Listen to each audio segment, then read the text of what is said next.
Hey everyone, Colbert here. Welcome to another Raid Shadow Legends video. Guys, this one will be all about Vergis, High Elves defense-based champion.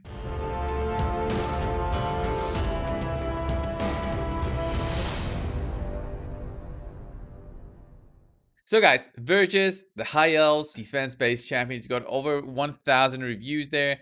He's got quite a few good reviews and then quite a few bad ones like the Fire Knight and of course the Spider's Den, which are reasonable because he's a champion with only a single attack. That's what he does, just a single attack, and that's it for him basically. So the way I've built him, guys, for this video, it's basically defensive. Defensively, since he's a defense-based champion, he takes a lot of hits. He needs to survive because he also applies ally protection. So I went for defense on gloves and chest. Speed we have on the boots, and then we went defense on ring, amulet, and then banner. So he has almost 4.5k defense at 229 speed, which is extremely fast.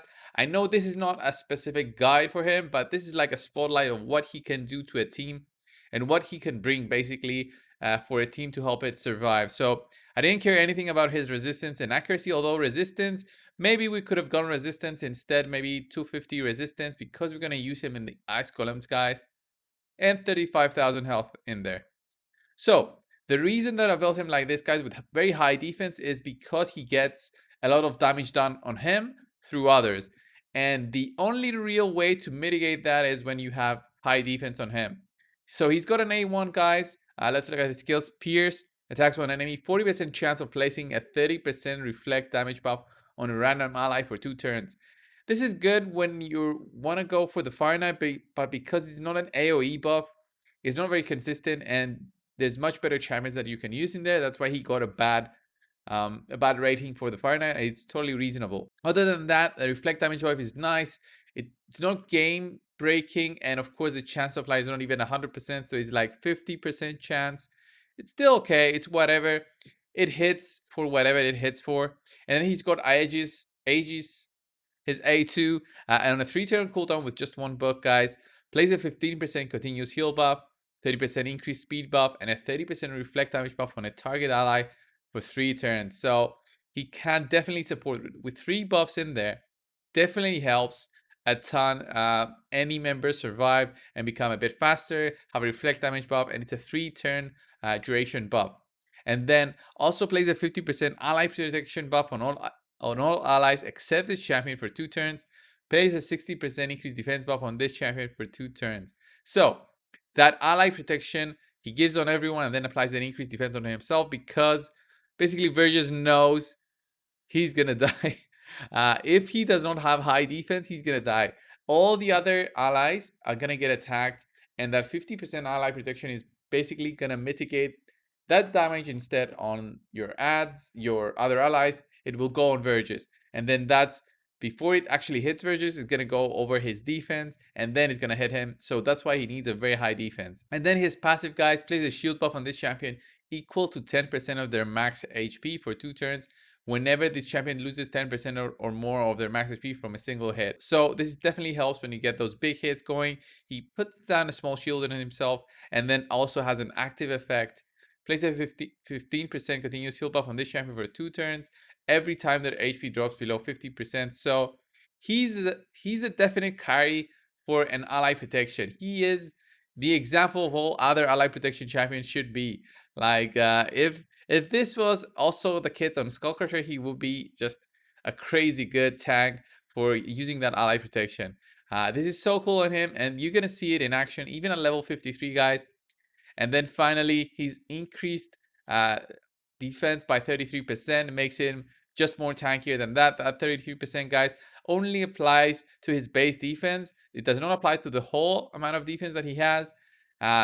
All the defense that he has is only increased by the increased defense buff. So always remember that, guys. And then for Masteries, guys, I went for War Master just to get a bit of damage in there. I didn't really want to go defensively. I didn't want to get a War Master there just for a bit of damage addition to my team. If you want to go full defense, then you can either go for Bulwark there, just and adds to his tankiness. Decrease the damage all allies receive by 5%. This champion will receive the damage instead. And then I went the support tree, of course, for lasting gifts, extend the duration of all your buffs. It's just fantastic. I don't care about clan boss or anything. So I did get rapid response and of course, cycle of magic. So this is how I built him, guys. He doesn't need accuracy. He can use some resistance, as I said before, but you're going to see why I've built him like this and why I even leveled up Verges. Because we currently have the Ice Golem tournament that is Night Elves only. And I was having a real issue in surviving with Night Elves only. I'm going to show you my initial team that basically died like very, very quickly. And because the Royal Guards were basically doing a ton of damage on the boss, and this was my best high elves team. I could do the boss in about 2 minutes, and that was best case scenario. But the high elf, the Ice Golems dungeon is one of the highest damaging dungeons to the whole team because of how the boss works. If you don't know already, guys, the boss, once we go to the boss, you're going to see in action, but I'm just going to explain it a bit. The boss basically does 100% more damage and ignores defense when the two adds at the front are still alive. If you don't manage to kill them before you do big hits on the boss, then the boss will do his AoE, which procs at the specific increments like 80, 60% HP, and then I think it's 45, and then 25. So when that happens, he does a huge amount of damage if you don't kill the two adds up at the front. So we see there 60, 80, 60, 45, 30, and 15. So I was a bit wrong there, but the amount of damage that he does is so big that can even one-shot our whole team here. So that's where Verges comes in. This actually might be a successful run with this team, so I can't really showcase what I'm telling you guys about. So see, even with the adds dead, he actually managed to kill one of my Royal Guards. And it's really, really tough to actually beat this boss when those two adds are alive. So see now, if we managed to do a little bit more damage there, we would have been gone and dead. So this is not a 100% team, and I wanted to do the tournament. So that's where Vergis comes in. Vergis comes in with his lead. He gives all my allies some extra defense. He applies that ally protection.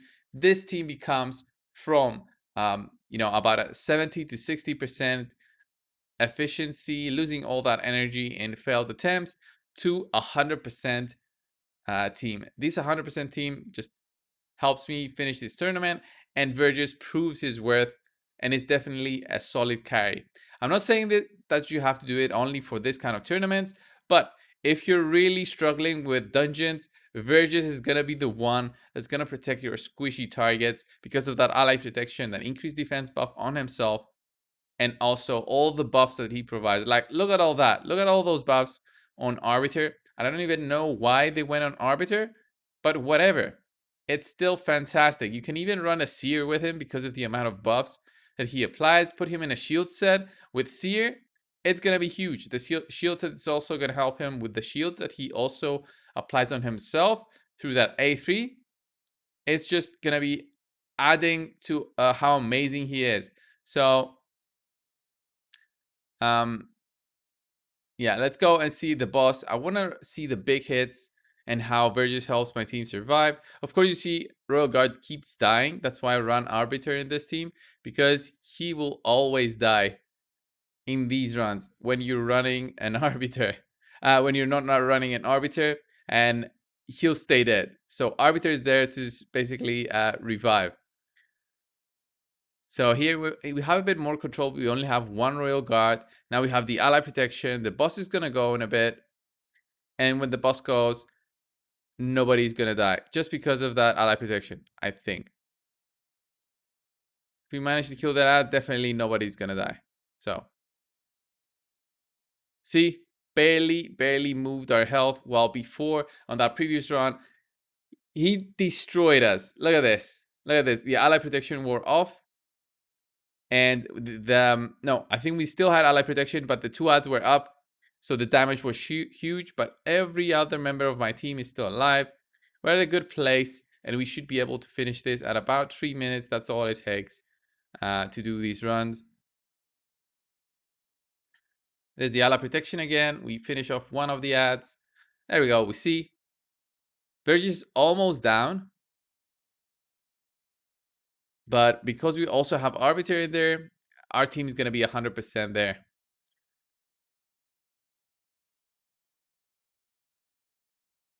Finishing it off soon. There we go.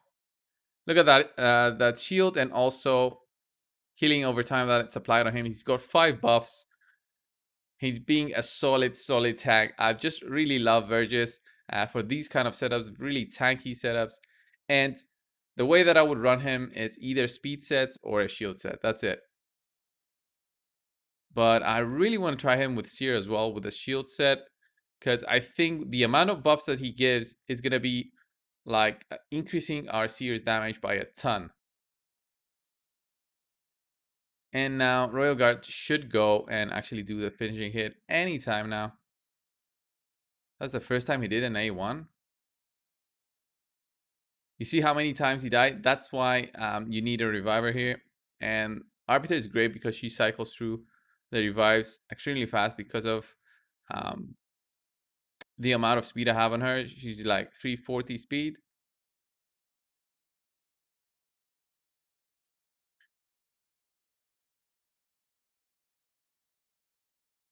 Come on, Royal Guard. Do your A2, man. There we go. We finish off the boss. So this is like a long run, 4 minutes, but we had to do it with high elves only, and that's why I leveled up Verges. He is the carry that you need, guys, and you should definitely level him up if you do have him and having issues with the dungeons. So should we showcase him in a bit of another dungeon? Maybe Fire Knight. He can be useful there, but he's going to be useful for the waves in terms of surviving the waves, not so much for the boss.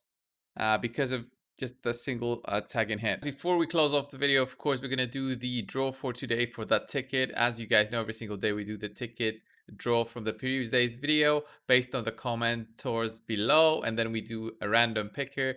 Those who subscribed and also use that comment, that specific comment, will be eligible to win 1 ticket. And then at the end of the month, we're going to do a huge draw for that whale account plus another account. And also we're giving away some more tickets through Discord. So not many members have signed up through that. So check out my Discord definitely, guys. So this was the video from yesterday on Vergis. There we go. We put down the link in there in the YouTube random comment picker. And then we put down his name. I think this was the comment. There we go. Let's get the YouTube comments. And 252. Guys, the word for today is, of course, Vergis as the champion that I have just reviewed. So let's go and see who won for today, guys. Good luck. And it's going to be David Cook. Bergoth already needs a buff. Yeah, he's an epic that's going to come tomorrow, and he already needs a buff. Definitely agree.